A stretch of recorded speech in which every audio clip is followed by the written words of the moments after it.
เบิ่งปราสาทยอดแก้วหออาจหลังสูงมีลิงหลายกายกันดอกพันเกี่ยวเลี้ยวดูแล้วมางามหลายเอานี้ถึงว่าละแล้วบัดนี้สิร้องเอิ้นเฮียขาน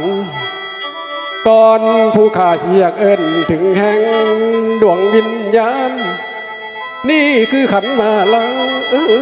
ถูกทองเทียนไตผู้ข้าขอขมาไว้อย่าเคียงใจเอาโทษ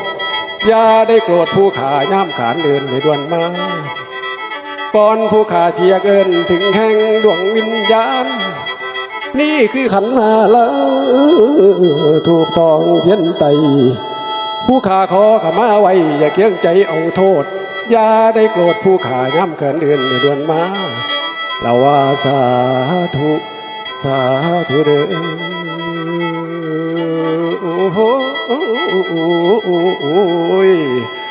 สาธุเด้อขอให้ดวงวิญญาณแก้วมันของมันได้อยู่ทวารอยู่น้ำผู้น้ำผาอยู่น้ำหน้าน้ำดอนในเส้นมาเมื่อนี้มากินข้าวใบปลากับทั้งตอนสิ้นคนลูกหลานแต่งสรรหามาพ่อมาแม่มา